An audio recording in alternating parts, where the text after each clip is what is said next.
capacities. I had served on the Intermountain Healthcare Board before, and I know a lot of this neighbor and constituent, and I get a lot of friendly faces out there. So, glad to join you today. So, 3 years in the making journey.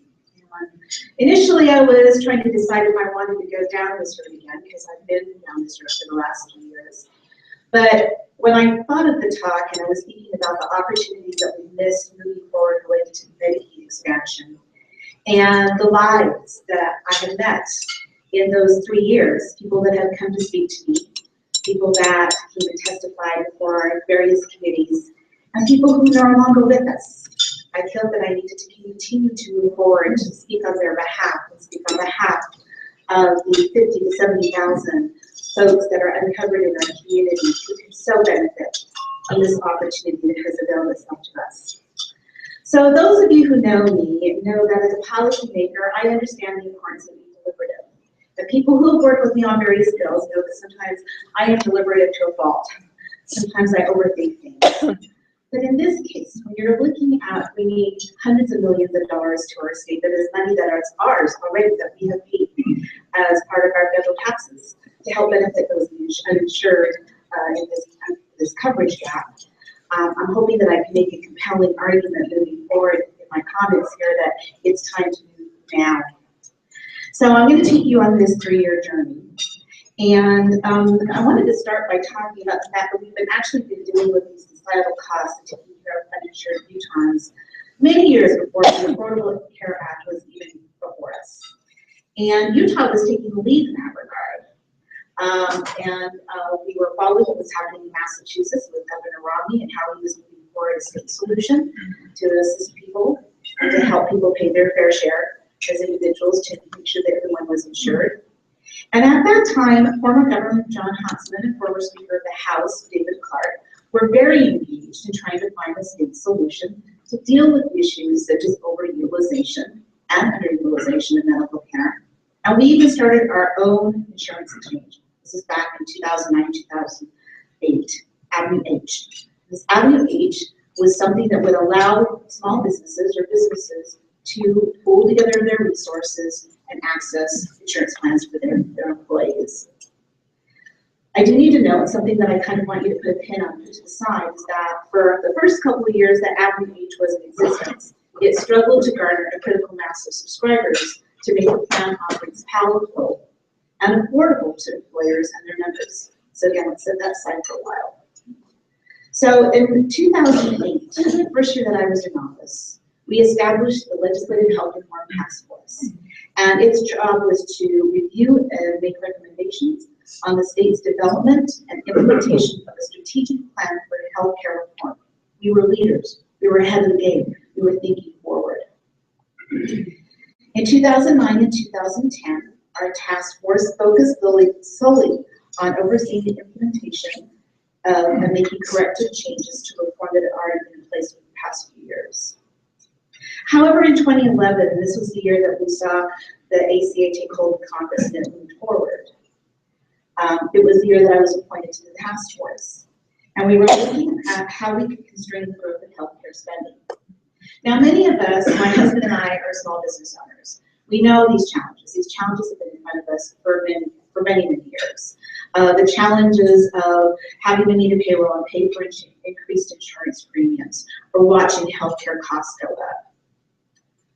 We know our problem. Our employees know this problem. And people who can't afford to pay premiums for their employer-sponsored insurance know this problem.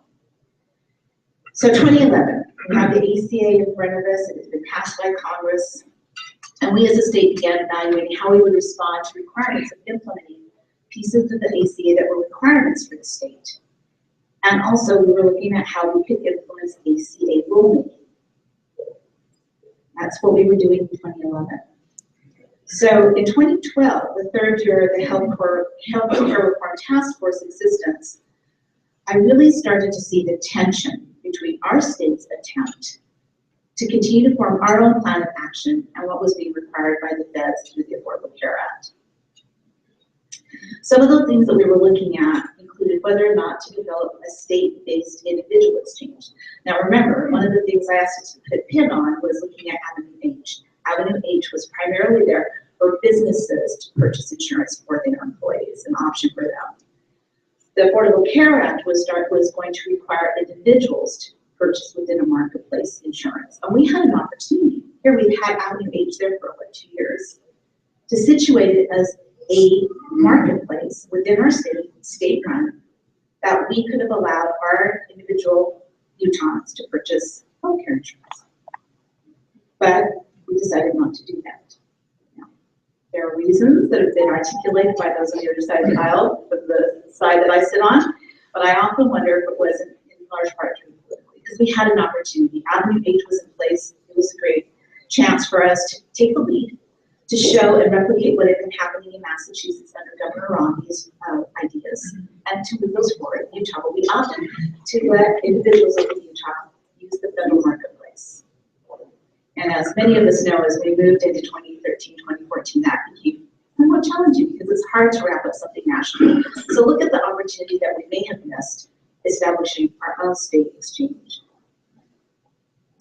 So the other thing that we started doing in 2012 is that we looked at this idea of the Medicaid expansion. And this is to address 50 to 70,000 Utahns who cannot access health care and cannot afford insurance. In 2012, we had a ruling come down from the Supreme Court that upheld the Affordable Care Act, most of the provisions of the Act. But the one thing that it did not uphold is it did not uphold the ability for the federal government to require states to expand Medicaid and cover those in their insurance and their coverage gap. That was a decision that was left to the states to decide. Each individual state could decide if they wanted to expand Medicaid at the federal government's cost. For the first 3 years, 100%. Moving forward 6 years, there would be a match of 90% to 10%. Federal government takes care of 90% of the tab, state takes care of 10% of the tab as of 2021.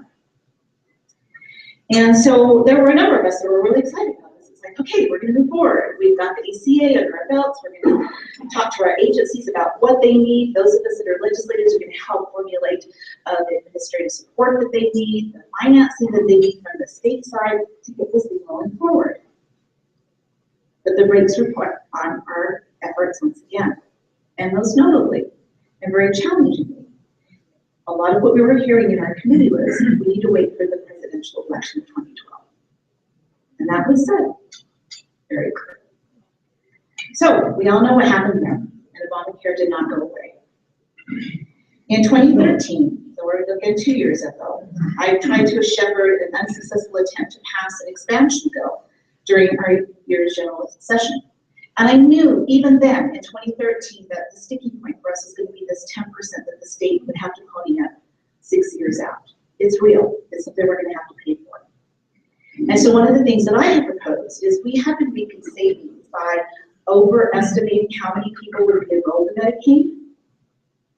And I saw an opportunity where we could utilize those funds that we save each and every year by overestimating them, put them in a restricted account, let that grow, and use that to pay the 10%. But again, it became a political football. At the same time in 2013, what I started seeing was our neighboring states, Arizona, New Mexico, Colorado, and Nevada, move forward to bring the optional expansion enhanced federal match to help their uninsured citizens. These efforts, to be quite honest with you, think about the political scenarios in each one of those states. We're not talking about little bastards. I mean, Colorado's purple and the rest of them are pretty red. But they were not easy lists for those governors. But let's take a look at what happened in Arizona, where conservative Governor Jan Brewer went toe-to-toe with her defiant legislature by vetoing expansion opponents' bills without reservation. They were going to follow her lead. She started using her veto stamp. And she did this until the legislature stood down and stood aside as she decided to adopt the expansion for Arizona. So there were very conservative states that were looking at the cost-benefit analyses and the studies moving forward and saw a great opportunity for being able to leverage federal funding, bring it down, help the people. So here we are in 2013. I know the this seems like a long journey. Trust me, it has been. The task force prepared for the 2014 launch of the Federal Health Insurance Exchange, and we decided to use Avenue H as an ACA exchange that would again be used for businesses only, not for individuals. And I think dovetailing it with what was being required by the feds actually helped boost and was very generative with Avenue H moving forward and getting more people to sign on, building that critical mass that was so needed to get moving forward. And we got through the general session with no movement from the legislative end on moving forward and supporting the governor's efforts or consideration for the expansion. So during the summer of 2013, I call it the summer of big study, because that's what we did. We did a lot of big studies. The governor established a Medicaid working group, and I served on that particular working group along with a number of various stakeholders, not just legislators, not just executive staff from the governor's administration, but many people who worked within healthcare, physicians, people that worked with individuals that were that would be most greatly impacted positively by the idea of moving forward the expansion. I have to say there were probably no less than 25 people that served on this committee. We were working on that. The governor had authorized the state health department to do a very extensive study, a cost-benefit analysis, systemic cost-benefit analysis about what would happen with our community. What were the societal costs? What were the societal gains of taking care of these people and getting them healthy? That was this assessment, produced by the Public Consulting Group of Boston, Massachusetts, who, in essence, went through a lot of information to tell us that we would be really not operating very sensibly if we didn't move forward with the expansion. And in the long run, the lives that would be saved, the costs that would be saved, would work out really well for the state systemically. And then obviously people would be healthy. So then there was that. And then the group that I mentioned, this 10 group subgroups, were meeting with regularity, and they came up with nine proposals for us to consider as legislators. This was presented in the Health Summit of 2013. And I would probably say there were maybe 40 or 50 of us working on this. And at the Healthcare Summit, a lot of stakeholders were there present. They were weighing in on which proposal they liked, which ones they didn't. Now, notably, I don't think there were very many legislators there, which was very frustrating to me. We had information at our disposal 2 years ago that we chose not to review.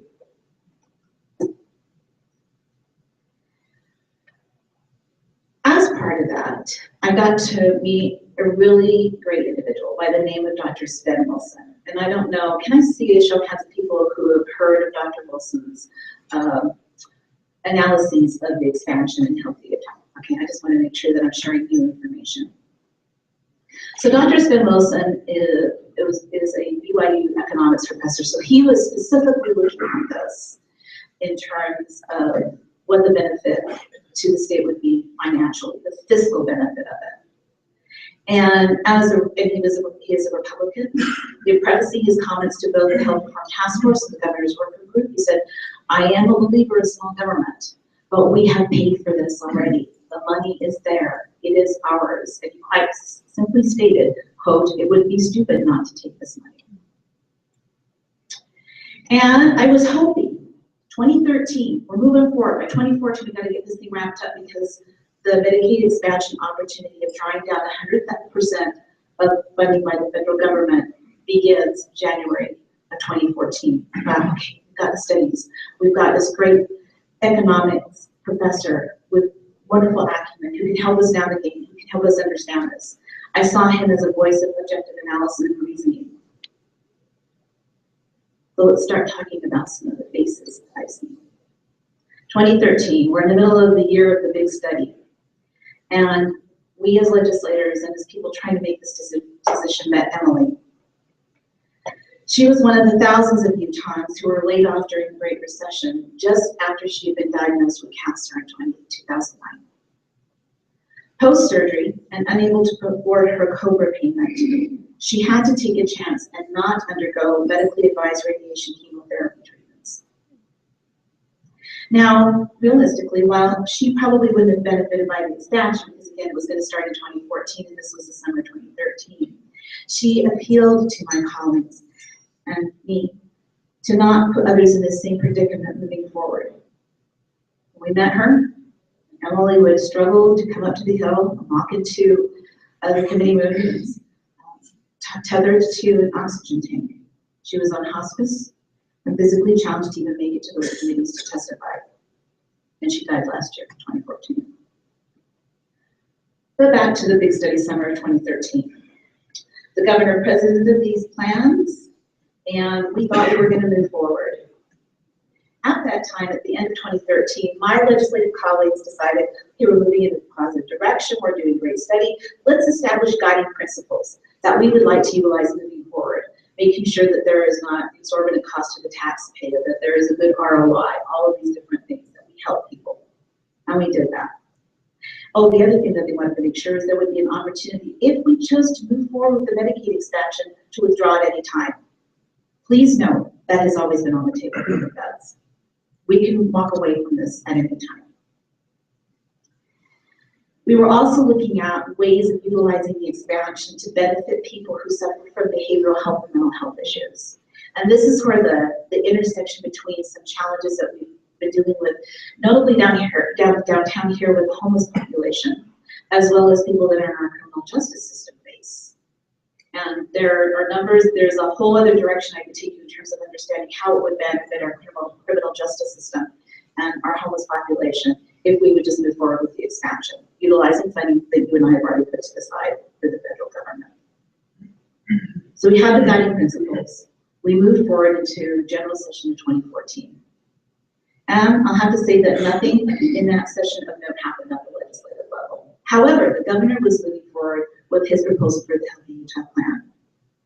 And what we did is we gave him the thumbs up to go ahead and go forward. It's like, you go ahead and do your thing, we'll watch. Just watch what you do. So that's what we did in 2014. We monitored his efforts. We looked at the impacts of expanding Medicaid eligibility on those without health insurance, including those in the criminal justice. And we also worked with the feds to effectively implement the rulemaking that would support the things that we had to do. Because remember, there are things that we still had to do. Because optional Medicaid expansion is one thing that we had as an option to do as a state. We had regular meetings from the governor and his staff. They would come every month and talk about how their negotiations were going with the feds. They would give us a handout. There was a whole bunch of green lights and one red light. 13 out of 14 elements of the governor's proposal to the feds were accepted.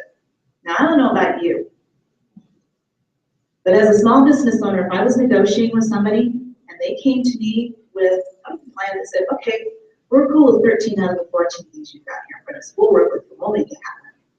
That sounded pretty good to me.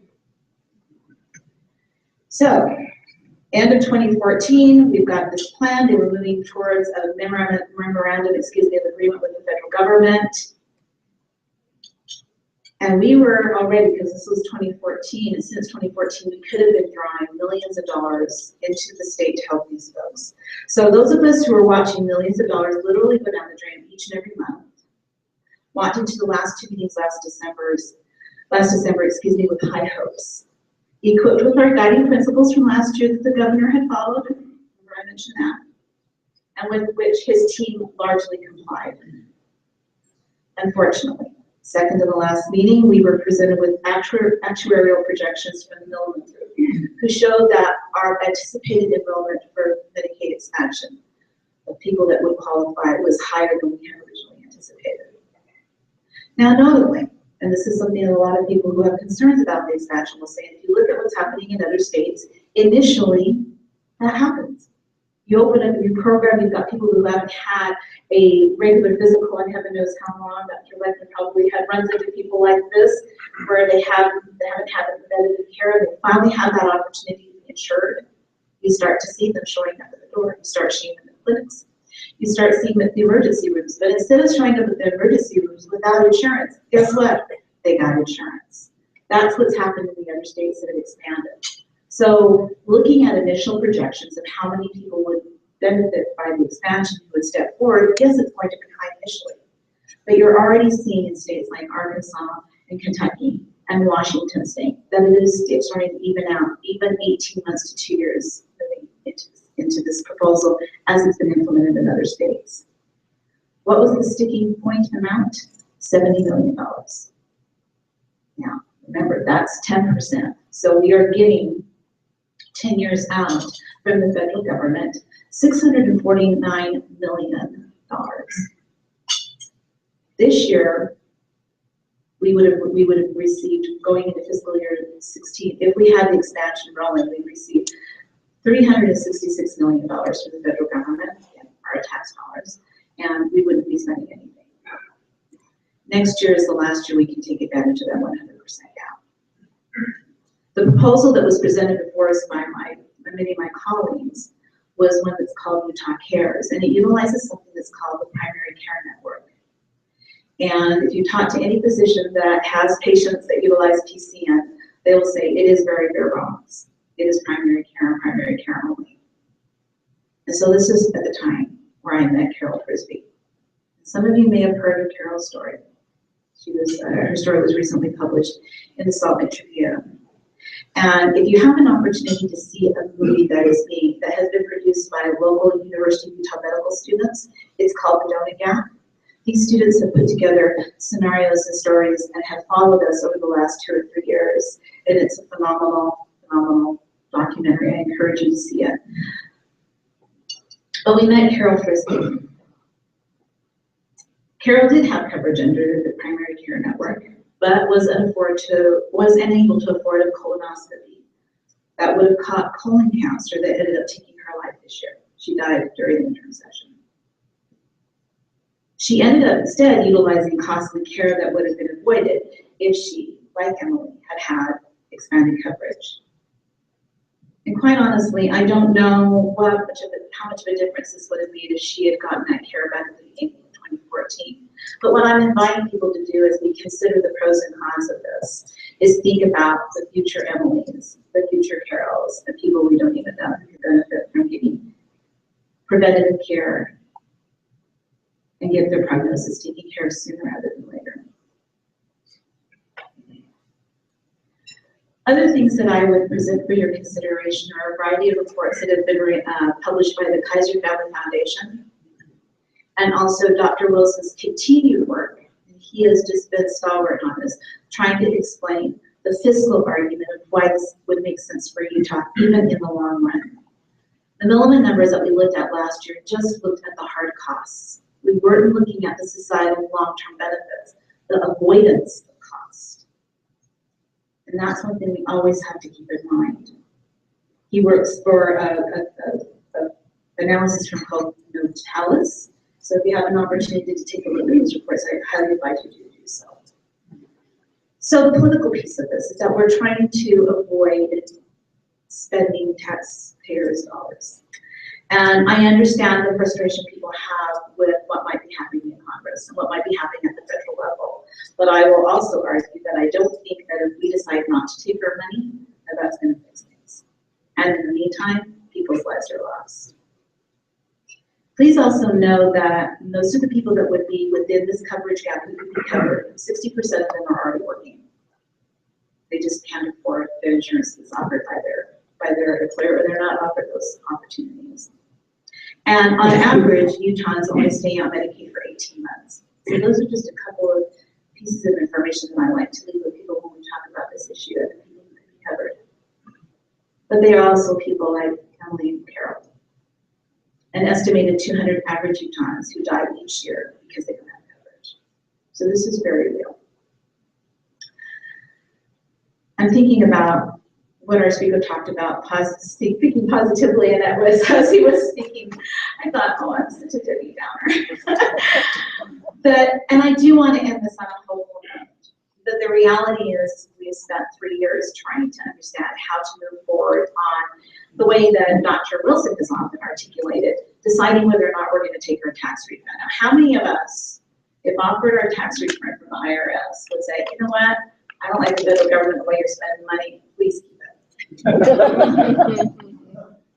That's pretty much what's happening with this issue, so just now.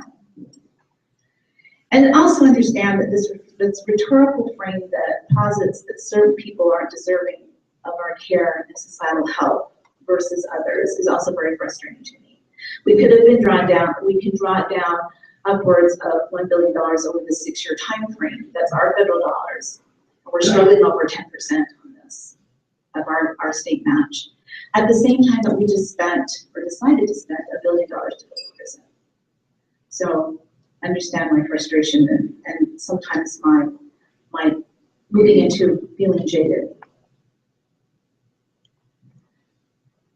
But I think about Emily, and I think about her. This is where I get this way. I'm sorry. We can save lives. And that is the glimmer of hope that I continue to hold on to. I encourage you to do that with me. I encourage you to have conversations with your legislators. I encourage you to take a look at the analyses because the numbers prove it. The lives saved prove it. We just need to have the political will to move forward. Thank you.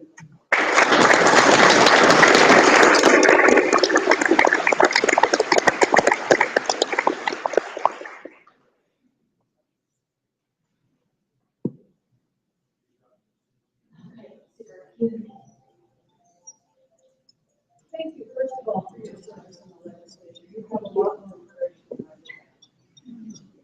Secondly, to update us on what is going on in the Gang of Six, which in my opinion, I'm reading about Emily and others ought to be reading the death panel. So Gang of Six, these are, sure, no, oh, she was asking about where we're at now. So I've given you the scenario of what we've been through the last 3 years. And to make a comparison of what we were dealing with last year with the governor's negotiations with the feds and him coming to the Healthy Farm Task Force meeting with those of us regularly saying, this is what we're doing, this is what's working. We are getting limited information as to what's happening with the negotiations with the Gang of Six. It's frustrating for those of us that have been working on this issue for 3 years to not have that information. And in fairness, Dr. Chavez-Houck, who's one of the members of that negotiating team, has tried to share some information with us who are not sitting on the team.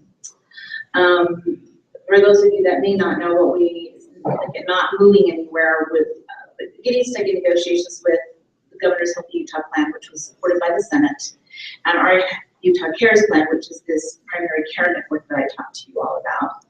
In the House, we couldn't come to consensus this last general session. So what we decided to do was appoint the Speaker of the House, Greg Hughes, Senator Chavez-Houck, Representative Jim Dunnigan, who's the chair of the Healthcare Reform Task Force, Lieutenant Governor Cox, and the Governor Herbert, to come up with some kind of consensus between the two bodies. So whenever you hear about compromise, please understand that the compromise has occurred within that group. It's not moving outward necessarily to where the federal government was last year, agreeing to all of what's being proposed. It's likely, but know that the compromise is within Group of Six. So to answer your question, I don't know. I know one of the things that they're looking at is increasing assessment on hospitals, as well as implementing a provider assessment on physicians to help pay for that 10% moving out to 2021. I think we have savings. 2 years in a row, we've overestimated how many people were going to be enrolled in Medicaid. And we took those tens of millions of dollars, and instead of putting it in a restricted fund that I think could be utilized for this 10%, we rolled it back into the general fund. And obviously, there's a lot of things we need to take care of: education, transportation, criminal justice. I get that. But we got the savings in Medicaid. I really feel strongly that it should have been put towards Medicaid expansion or that cost. So they're looking at an assessment to help pay for that 10%. I've also heard talk of maybe charging higher premiums and copay for this population. So I don't know how far that's going, and I don't think that that's a little now. Yes. As I understand, we can pull out. So what is the resistance to taking all of that money now and helping them? And then if they can't come up in the next 2 to 3 years with a plan on the 10%. So other than just political reasons, what? The argument that I've heard a number of times is that it's really hard to take a benefit away from somebody once you've given it to them. And what I would counter with is back in 2008, it was my first year, I had a very warped view of what the legislature was that year because we had a surplus and we were spending money. We were talking to each other and our colleagues about, if you support my appropriations with Chris, I'll support yours, and we were just trying to find ways to spend money. And then 2009 hit, boom. And we were cutting things like crazy. In 2008, we had decided to expand Medicaid to cover dental and vision. And people were really excited about that. And that lasted for 1 year because then we hit the Great Recession and we had to take it away from them. Was that fun? No, but we did it. And so the argument that I'm getting from a lot of my colleagues is we can't give anything to them because we can't take it away. We won't be able to do it. I said, we've done it before. When pressed, we make hard decisions. And in conversations with individuals stakeholders during this last year when they were trying to move the Healthy Utah Plan forward on behalf of the governor, they were even saying, we'll make people sign a release saying, I understand that I might not have this money in 2 years. And to be quite honest with you, there were individuals in our body that were saying, really, it's probably just better not to give anybody that insurance. What if they get cancer and then 2 years later they don't get any help? So it's political. It is, in my opinion, it is very political. Yes.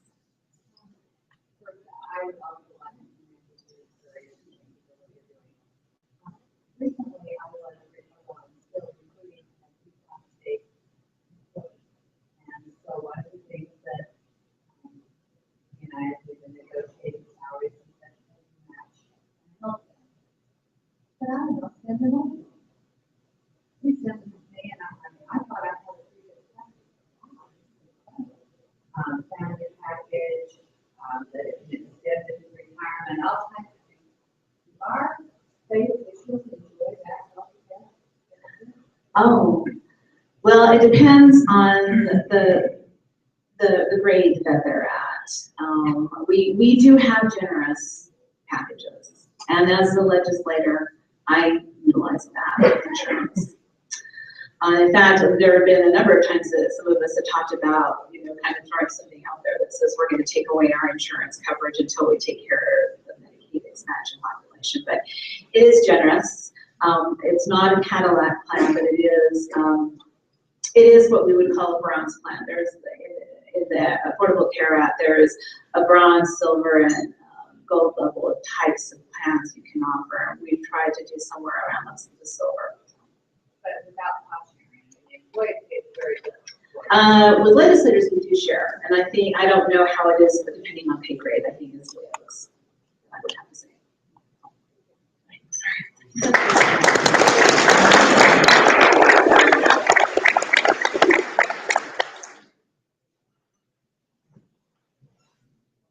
Thank you. That was great. So remember.